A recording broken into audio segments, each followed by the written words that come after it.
Di sini,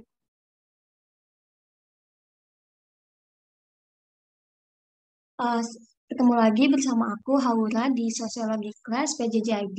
Nah, kali ini tuh aku mau ngebahas sedikit tentang materi modernisasi dan globalisasi. Kalian pasti udah nggak asing banget sama ini karena ini juga bersebelahan banget sama kehidupan sehari-hari kita gitu loh. Kita tuh hidup udah bersampingan sama era modern dan dampak dari globalisasi itu sendiri.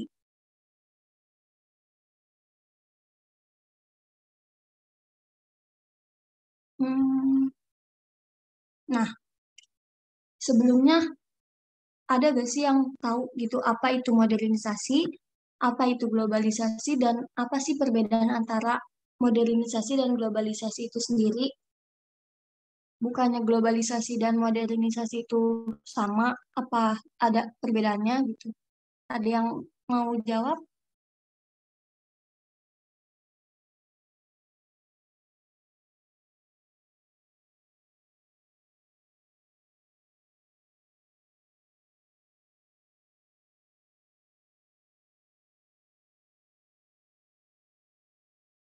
Oke, aku eh, jelasin aja kali ya.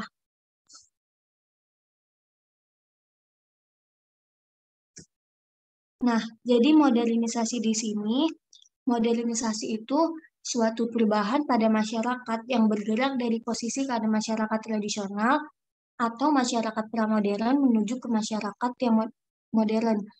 Jadi kalau modernisasi itu eh, perubahan yang kita alami itu dari masyarakat modern ke pramodern ke masyarakat modern. Contohnya kayak petani bajak sawah biasanya kan pakai kerbau kan kalau masih masa tradisional gitu kan. Tapi kalau sekarang tuh udah mulai pakai mesin. Nah, itu tuh pasti juga mereka udah mempertimbangkan kualitasnya, efektivitasnya, efisiennya. Makanya mereka beralih ke pemakaian mesin itu sendiri gitu.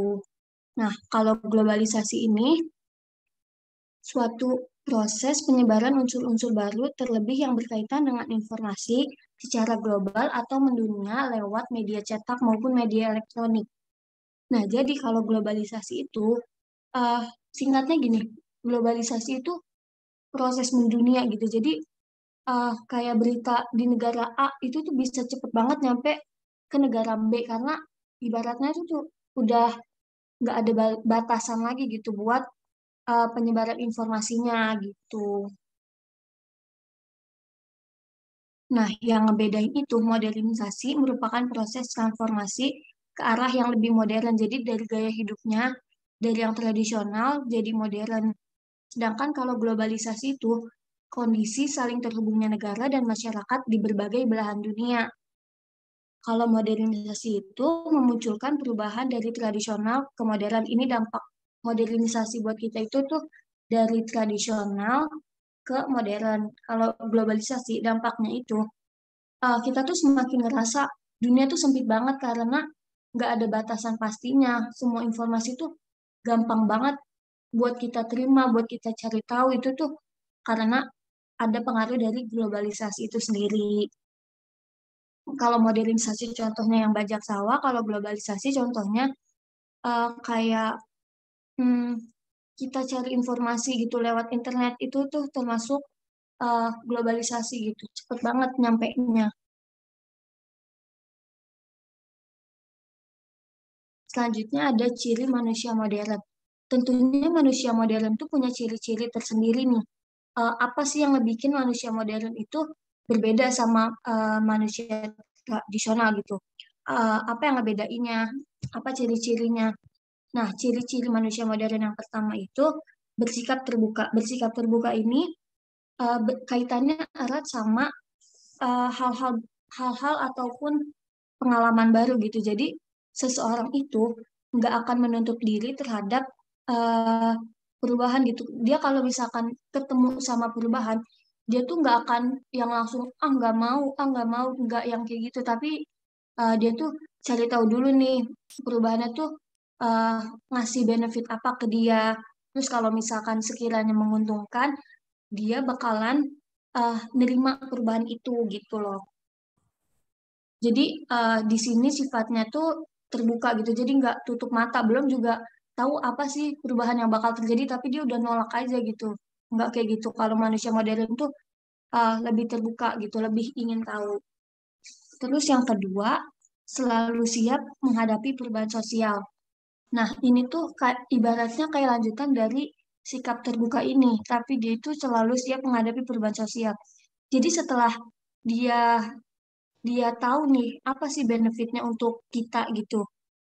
Terus dia nerima, dia tuh siap ada perubahan-perubahan dalam dalam kehidupan dia. Dia siap buat nerima itu semua, nerima kayak misalkan polanya berubah atau nanti apa yang berubah, dia tuh udah siap sama perubahan sosial itu karena dia udah nerimanya tadi di sini tuh. Terus yang ketiga, memiliki pandangan yang luas. Biasanya manusia modern itu eh, ngeliat point of view dari segala sisi. Jadi dia nggak apa ya, nggak hanya mikirin pendapat dia aja, tapi dia mulai menerima pendapat orang lain, menerima masukan dari orang lain. Jadi pandangannya tuh nggak sempit, tapi dia mulai ngelihat secara luas gitu dari berbagai sisi. Yang keempat, manusia modern itu memiliki ambisi dan rasa ingin tahu yang kuat. Biasanya manusia modern itu punya usaha tersendiri gitu untuk memperoleh informasi apa aja sih yang lagi hangat sekarang, informasi apa aja sih yang lagi terupdate gitu. Informasi apa sih yang sekiranya eh, terjadi saat ini dan bisa kita terapkan untuk kehidupan kita selanjutnya. Nah, manusia modern tuh punya punya rasa ingin tahu yang sangat tinggi gitu loh atas kejadian-kejadian yang terjadi gitu. Apalagi sekarang kan zamannya udah ada pengaruh globalisasi juga. Nah, jadi untuk mengetahui suatu informasi itu bisa dengan cepat gitu. Terus selanjutnya berorientasi pada masa sekarang dan masa masa depan. Jadi manusia modern itu nggak stuck mikirin masa lalu aja nih. Jadi nggak galauin masa lalu aja, tapi dia juga mulai mulai cari tahu gimana sih caranya survive di masa sekarang dan gimana sih nge-planning untuk masa depan supaya masa depannya lebih terarah, lebih teratur, lebih maju gitu. Terus selanjutnya percaya pada perencanaan karena manusia modern itu berorientasi juga kan pada masa depan. Jadi dia itu kayak percaya nih kalau misalkan kalau ada perencanaan, dia itu bisa hidupnya itu bisa lebih tertata, lebih rapi, lebih terstruktur, terorganisir gitu. Terus yang terakhir, lebih percaya pada hasil pemikiran dan perhitungan manusia. Nah, di sini tuh bukannya eh, semuanya tuh dipikirin sama akal manusia, enggak itu eh, enggak seberlebihan itu, maksudnya enggak mempertanyakan sampai yang ketuhanan gitu. Cuma biasanya manusia modern itu lebih rasional gitu pemikirannya, lebih memperhitungkan. Contoh singkatnya kayak gini deh. Misalnya apa ya? Ada fenomena banjir gitu. Nah, manusia modern tuh nggak akan jawab kayak, oh ya udahlah itu mah takdir, oh ya udahlah itu mah emang azab dari Tuhan gitu. Nggak kayak gitu. Manusia modern itu percaya kalau misalkan semuanya tuh terjadi bisa aja di di di apa ya dipikirin dengan akal sehat. Misalnya mereka mulai mengetahui, oh ini banjir tuh karena banyaknya orang yang buang sampah sembarangan loh. Ini tuh banjir karena banyaknya penebangan pohon sembarangan loh gitu. Terus mereka juga jadi mikir kayak gimana sih caranya mencegah banjir dengan tidak membuang sampah. Nah, mereka tuh percaya sama hasil-hasil pemikiran kayak gitu. Jadi mereka nggak nelan mentah-mentah, uh, oh ya udahlah itu takdir. Enggak, tapi manusia modern tuh mulai berpikir rasional. Oh ya, tadi aku dapat chat katanya balik ke slide sebelum. Yang ini bukan, Najwa.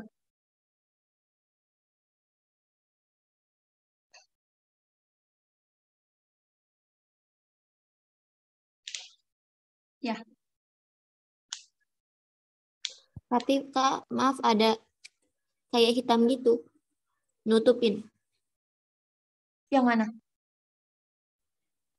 Ini kayak ada hitam di layarnya. Oh iya. Oh, coba. Kalau diginin, nah, Udah Kak, udah. Makasih oh Kak. udah. Oke. Udah kelihatan belum? Mau di screenshot?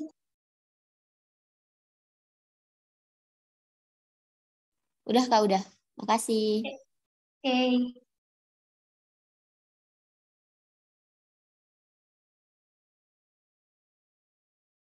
Nah, selanjutnya gejala-gejala modernisasi. Jadi modernisasi ini pasti gitu menimbulkan gejala-gejala. Nah, di sini tuh ada gejala dari aspek bidang politik, bidang budaya, bidang ekonomi, ataupun bidang sosial. Nah, yang pertama ada bidang politik. Kalau gejala modernisasi di bidang politik itu biasanya ditandai dengan semakin banyaknya negara yang lepas dari penjajahan, tumbuhnya negara-negara demokratis, lahirnya lembaga-lembaga politik, dan semakin diakuinya hak asasi manusia. Nah, modernisasi itu kan kayak adanya pemikiran dari yang tradisional jadi modern gitu. Jadi pemikirannya tuh lebih maju gitu kan. Nah, di sini makanya bidang politik itu negara-negara tuh mulai demokratis, mulai kayak mikirin ke maunya rakyat itu apa sih, terus ngambil suara terbanyak. Nah, udah mulai adanya pemikiran-pemikiran yang seperti itu gitu, yang bisa memajukan seluruh warganya gitu. Terus di bidang budaya, ditandai dengan semakin tergesaknya budaya tradisional oleh masuknya pengaruh budaya dari luar, sehingga budaya asli semakin pudar. Nah, jadi gejala modernisasi ini nggak selamanya selalu berdampak positif. Di bidang budaya ini yang terlihat jelas di kehidupan kita gitu, pasti ke yang negatif dengan semakin pudarnya budaya asli atau budaya tradisional. Contohnya kayak waktu itu kan sempat ya brand lokal itu kalah saing gitu ibaratnya sama brand-brand dari luar. Nah itu tuh karena tuh manusia yang modern itu tuh pengennya kayak oh gue harus gaul, gue harus punya ini, gue harus punya itu, gue maunya pakai barang-barang dari luar negeri. Jadi mereka tuh nggak apa ya kurang mencintai produk lokal gitu ibaratnya.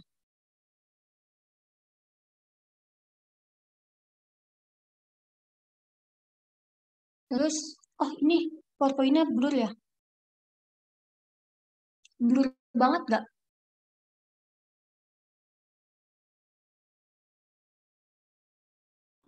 Hitam-hitam kayak tadi Kak. Oh bentar, coba aku.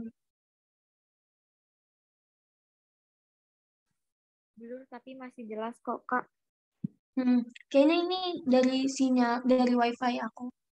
Maaf ya, emang agak suka lemot gitu.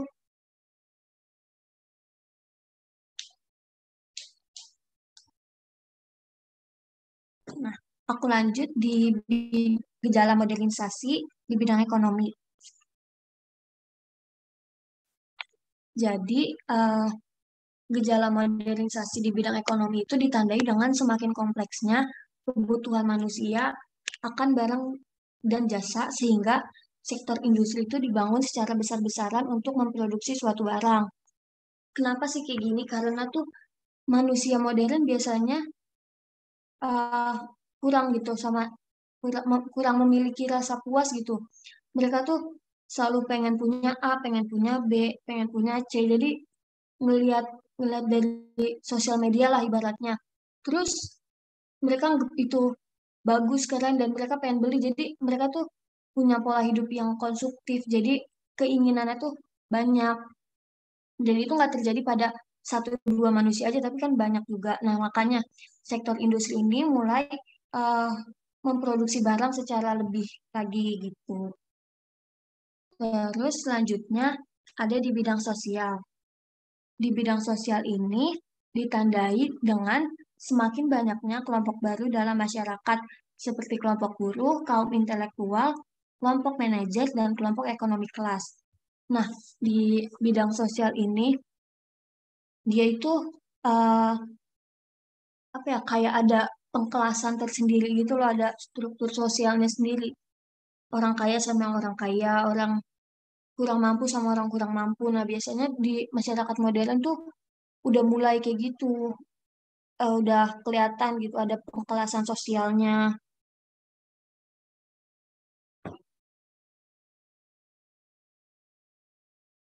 Terus selanjutnya, syarat-syarat modernisasi menurut Sujono Sukanto. Jadi Sujono Sukanto ini eh, apa ya? Dia itu berpendapat bahwa modernisasi ini ada syarat-syarat tertentu sehingga bisa disebut modernisasi gitu. Oh ya, nanti untuk PowerPoint-nya aku bakal share kok.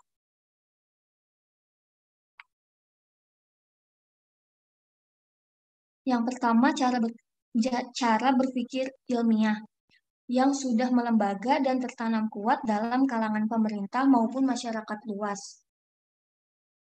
Maksudnya ini tuh manusia modern itu biasanya eh, udah mulai berpikir dengan dasar penalaran akal sehat yang mempertimbangkan aspek keefektifan dan keefisienan. Segala hal yang berbau mistis, magis, itu tuh harus dipertanggungjawabkan secara ilmiah. Dan menurut si Sujono Sukanto ini, kalau misalkan sesuatunya nggak bisa dipertanggungjawabkan secara eh, berpikiran ilmiah gitu, dia itu lebih baik ditinggalkan aja gitu, nggak usah dilanjutin. Ya udah, kalau kalau mau dilanjutin harus eh, apa ya, bisa rasional gitu, bisa dinalar secara ilmiah gitu.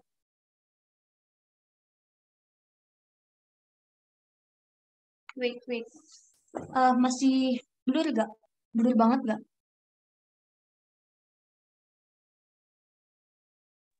Enggak kok, Kak.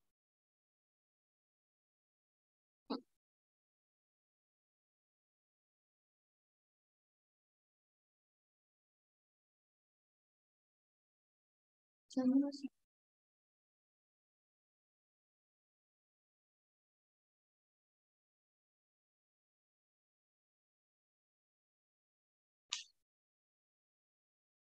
Nah, hal yang lain gimana? Tulisannya kelihatan nggak di kalian? Masih kebaca atau enggak gitu maksudnya? Kelihatan, Kak.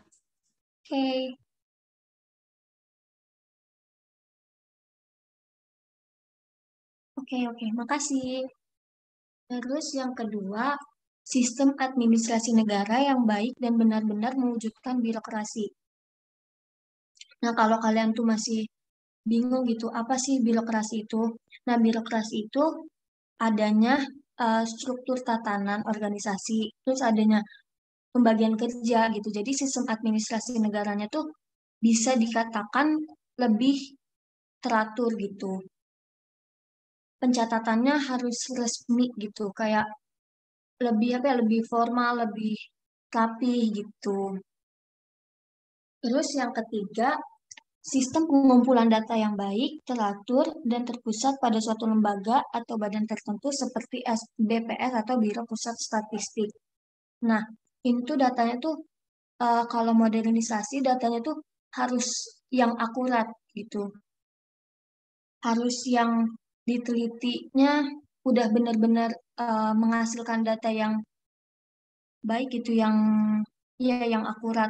Soalnya kan apalagi di era globalisasi ini itu bisa berdampak juga kan, hoax-hoax gitu ke modernisasi. Makanya sistem pengumpulan data tuh harus diperiksa terus sehingga menghasilkan hasil yang bisa dikatakan akurat gitu.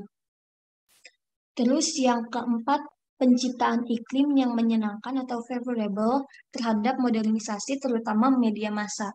Nah, maksudnya penciptaan iklim ini tuh kayak apa ya? Penciptaan iklimnya, iklim di sini maksudnya suasana gitu. Jadi menurut Sujono Sukanto, syarat modernisasi itu adanya penciptaan suasana yang menyenangkan, yang kondusif dalam penggunaan media massa gitu. Jadi di sini penciptaan iklim tuh maksudnya penciptaan suasana yang menyenangkan atau yang kondusif gitu, yang efisien, yang efektif tuh. Terus yang kelima, tingkat organisasi yang tinggi terutama disiplin diri. Kenapa sih disiplin diri? Nah, karena di era modern ini, pastikan suatu organisasi itu punya permasalahan atau tujuan yang lebih kompleks gitu. Sehingga dalam dalam organisasi tersebut pasti mereka membutuhkan anggota-anggota yang mempunyai disiplin yang tinggi, tanggung jawab yang tinggi, dedikasi yang tinggi. Nah, makanya di era modern ini dibutuhkannya disiplin diri yang tinggi karena itu tadi permasalahan organisasi atau tujuan organisasi itu sendiri nggak cuma di situ-situ aja tapi udah mulai kompleks gitu karena menyesuaikan ke zaman kualifikasinya harus lebih baik.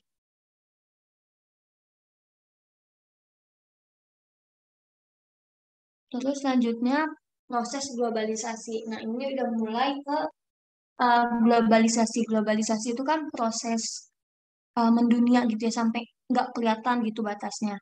Nah, yang pertama, globalisasi muncul karena adanya perkembangan ilmu pengetahuan dan akal yang dimiliki manusia yang membuat ilmu pengetahuan terus mengalami kemajuan. Jadi, gampangnya tuh globalisasi itu muncul karena ilmu pengetahuan yang maju. Ilmu pengetahuan itu berasal dari akal manusia itu sendiri gitu. Terus yang kedua, penemuan teori oleh seorang ilmuwan pada suatu masa akan disempurnakan oleh ilmuwan selanjutnya. Nah, karena di sini ada proses mendunia gitu, nggak ada batasan, kayak jaringannya tuh luas. Nah, misalkan seseorang menciptakan teori A, untuk menyesuaikan dengan keadaan zaman, pasti teori A tersebut bakal dikemas lebih rapi, disempurnakan oleh ilmuwan selanjutnya. Tapi nggak menghilangkan teori yang sudah dibuat sama yang sebelumnya itu. Dia itu cuma ilmuwan yang selanjutnya itu cuma menyempurnakannya aja gitu. Terus yang ketiga, seiring berjalannya waktu, ilmu pengetahuan pun jadi berkembang ya karena ini. Terus perkembangan ilmu pengetahuan itu adalah awal dari kemajuan teknologi. Jadi kemajuan teknologi itu ibaratnya dilahirkan oleh perkembangan ilmu pengetahuan itu sendiri.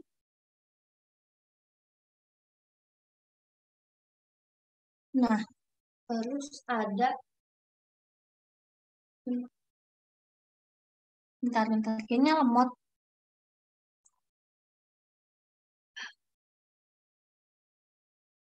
tes-tes, nge-lag gak? Enggak kan ya? Enggak, Kak. Ya, Enggak nge-lag Kak, tapi agak Enggak, ngeblur. aman. oh udah aman.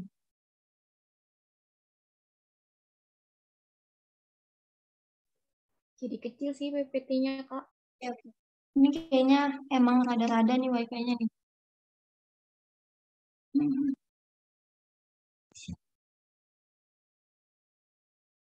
Nah, oke. Jadi, globalisasi itu punya dampak positif dan dampak negatif. Sama kayak semua hal pasti ada dampak positif dan ada dampak negatif. Tinggal gimana cara kita untuk apa ya, untuk merespon dampak-dampak tersebut. Eh, eh. Nah, yang pertama dampak negatifnya itu pola hidup konsumtif. Kayak tadi, biasanya dengan adanya globalisasi kan eh, sosmed tuh jadi terbuka gitu ya, jadi luas banget kita bisa ngelihat orang di belahan dunia manapun gitu kan. Nah, sikap manusia tuh biasanya tuh pengen tahu atau kurang puas sama apa yang sudah dimiliki, makanya dia tuh eh, mau juga gitu apa yang orang lain miliki gitu. Jadinya hal ini tuh ngebuat seseorang tuh jadi konsumtif, jadi mengkonsumsi sesuatu secara berlebihan tuh.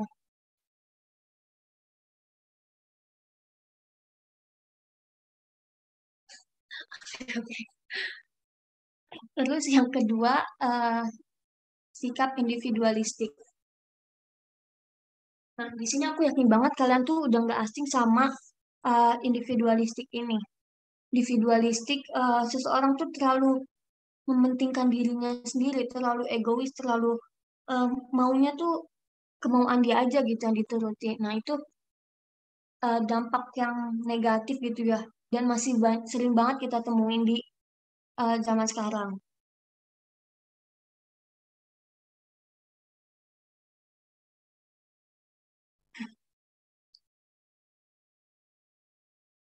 Oke, oke. Terus yang ketiga ada kesenjangan sosial. Kayak tadi adanya pengkotak-kotakan gitu terhadap suatu profesi atau suatu hal gitu. Jadi kayak yang kaya sama yang kaya, yang kurang mampu sama yang kurang mampu gitu. Jadi kayak ya begitulah dampak globalisasi, orang tuh mulai milih-milih gitu.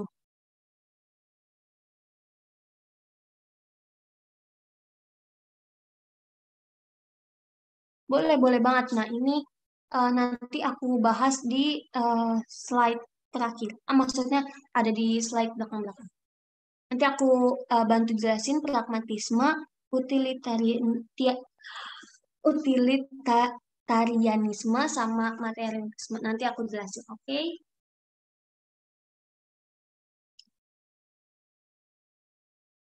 Terus adanya kurang peran masyarakat dalam penjagaan keamanan dan kedaulatan.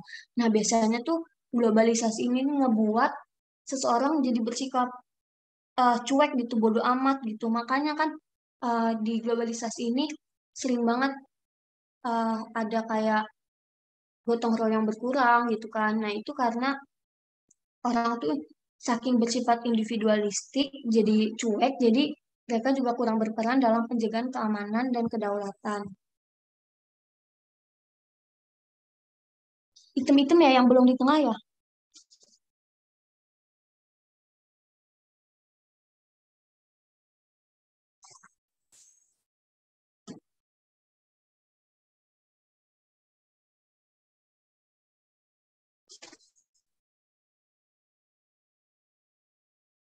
Masih ada item-item nggak di kamu?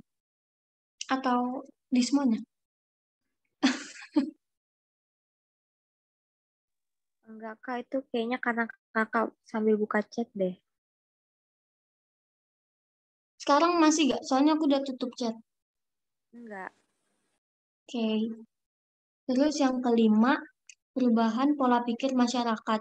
Nah, sebenarnya perubahan pola pikir masyarakat ini nggak selalu berdampak negatif, bisa juga berdampak positif kan, jika kita bisa mengimbanginya. Tapi di sini aku masukin ke dampak negatif karena perubahan pola pikir masyarakat yang berlebihan itu bakal eh, memberikan dampak negatif, kayak terlalu terlalu bertanya-tanya, semua hal ditanya-tanya gitu, sampai yang bukan kuasa kita pun ditanya itu tuh udah terlalu berlebihan banget. Harusnya kita juga masih bisa berpikir gitu, mana sih yang bisa dipertanyakan dan mana yang ya udah emang emang kayak gitu gitu. Terus selanjutnya dampak positif. Yang pertama, berkembangnya ilmu pengetahuan dan teknologi. Ini udah pasti banget, ilmu pengetahuan dan teknologi itu kayak udah erat banget gitu sama si globalisasi ini. Udah sahabatan lah.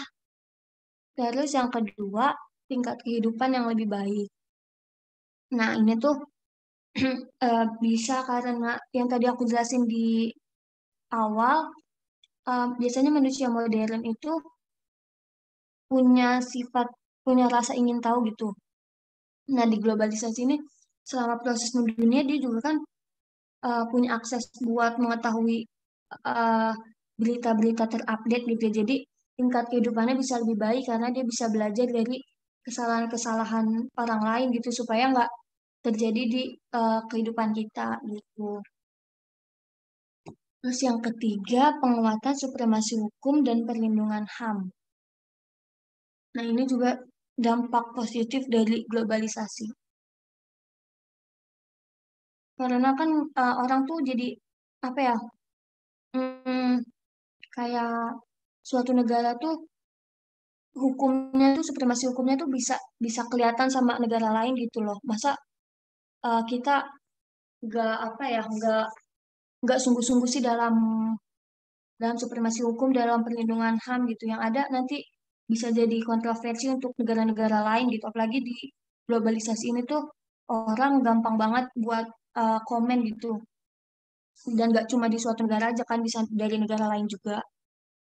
Tuh, terus yang keempat, perluasan peluang pasar perdagangan luar negeri. Jadi karena nggak ada batasan, jadi eh, produk lokal bisa bersaing dengan produk luar negeri, sehingga kan sekarang banyak ini kan apa produk lokal yang udah mulai go internasional kayak skincare gitu, itu kan udah mulai dikonsumsi sama negara lain juga gitu.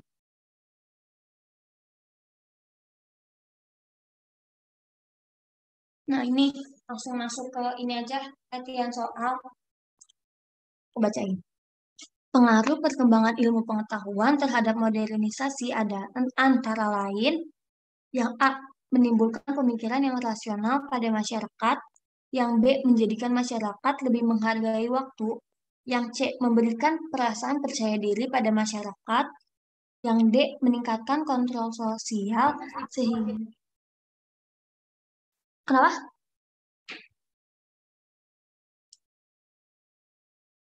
Sehingga terwujud keteraturan, yang E. Dapat meningkatkan kesejahteraan rakyat. Ah, ah, ah. Ya, di sini pada jawab A semua. Kira-kira kalian tuh ada yang bisa gak sih ngasih alasan kenapa sih jawabannya yang A gitu? Kenapa nggak yang B?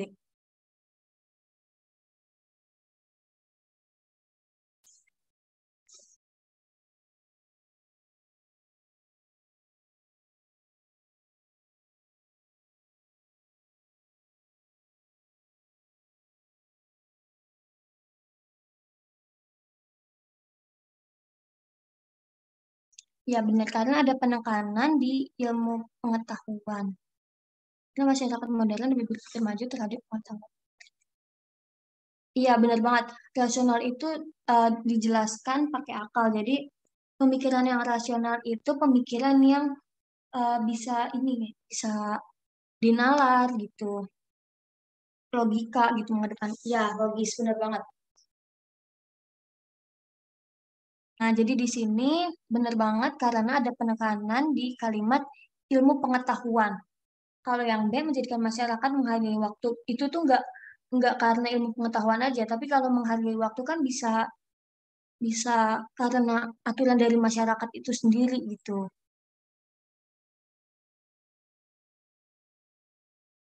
Hmm, ya benar, jawabannya yang A. Terus lanjut kita ke soal nomor 2. Nah, ini yang tadi ditanya.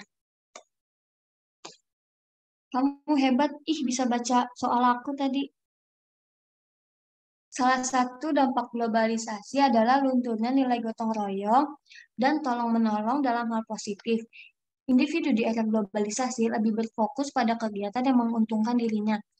Hal ini merupakan dampak globalisasi terhadap gaya hidup yang bersifat nih, yang A utilitarianisme, yang B pragmatisme, yang C materialisme, yang D hedonisme, yang E individualisme. Ya,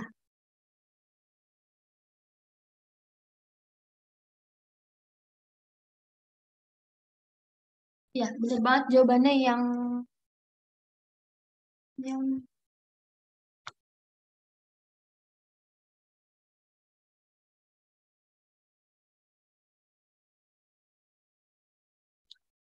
kamu jalan ya. Nah, yang Rio, kenapa Rio jawabnya yang D Rio?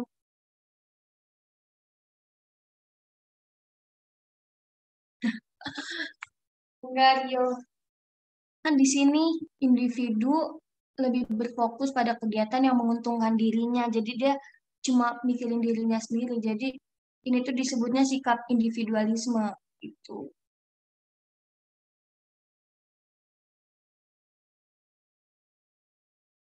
Nih, aku coba jelasin satu per satu, oke?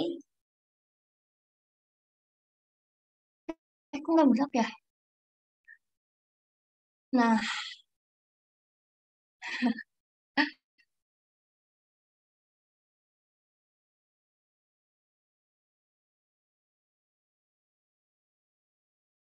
Nah, yang pertama utilitarianisme. Utilitarianisme itu menyatakan bahwa tindakan perlu dievaluasi berdasarkan manfaat yang dibebankan kepada masyarakat.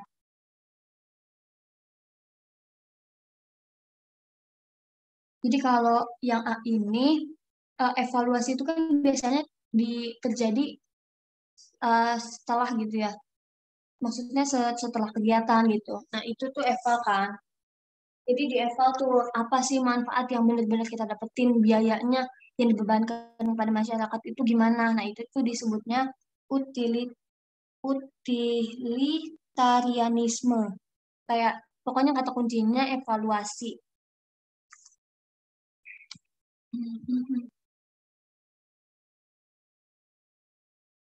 Iya, nanti PPT-nya aku share. Eh, mhm. Oke. Atau kalau mau SS juga boleh. Terus yang pragmatisme itu orang tuh cenderung berpikirnya praktis, sempit, dan instan. Jadi dia nggak mikirin untuk jangka panjang gitu. Jadi dia ya udah dia mikir A, mikir refleks yang A, ya udah dia tembak jawabannya yang A gitu. Jadi nggak berpikir untuk jangka panjangnya, nggak dipikir berkali-kali gitu.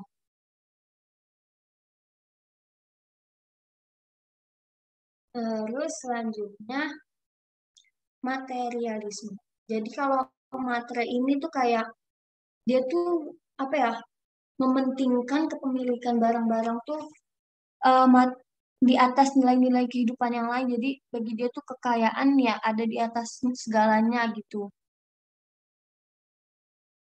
Beda sama hedon, kalau hedon lebih suka menghamburkan uang terus dia mikir kebahagiaan sesaat di dunia.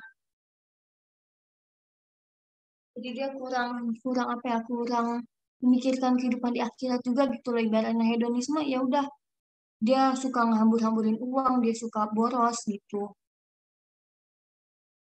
Terus kalau individualisme sikap nih Rio, individualisme itu sikap seseorang yang mengedepankan atau mempertahankan kebebasan diri dan kepribadiannya yang tidak peduli dengan lingkungan sekitar gitu. Hmm, oke.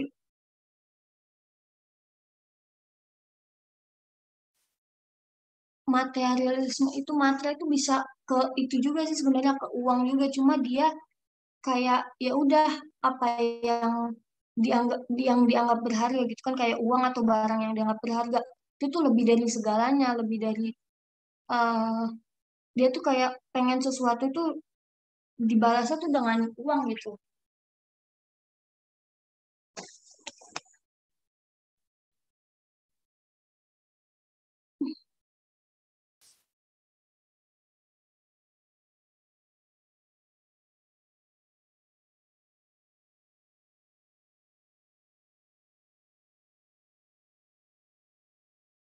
Ya, jadi kalau yang utilitarisme itu kan dia kan menyatakan bahwa tindakan perlu dievaluasi berdasarkan manfaat dan biaya yang dibebankan kepada masyarakat. Jadi biasanya ini tuh terjadi setelah suatu kegiatan karena ini kan evaluasi gitu ya. Jadi kayak adanya apa ya, penilaian gitu, kayak penilaian apa sih yang udah dicapai gitu, apa sih manfaatnya, apa sih eh, apa ya, kayak lebih menilai gitu, menilai kelayakannya tuh sampai mana gitu kalau ini tuh.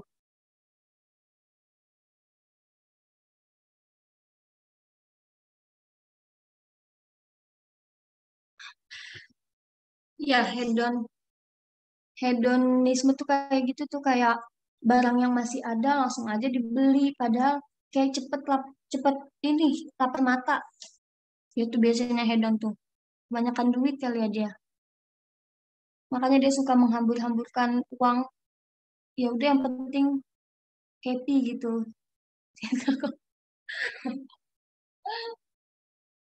Ya kurang lebih gitu sih.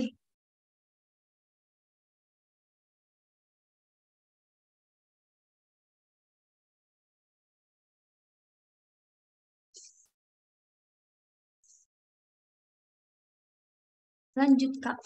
Sebenarnya mana nih? Nah, sebenarnya udah selesai.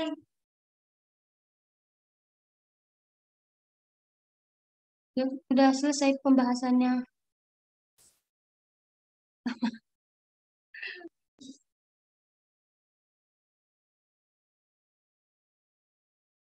Alhamdulillah. Kalian pasti mau belajar ya? Enggak terasa. Semoga paham ya kalian semua.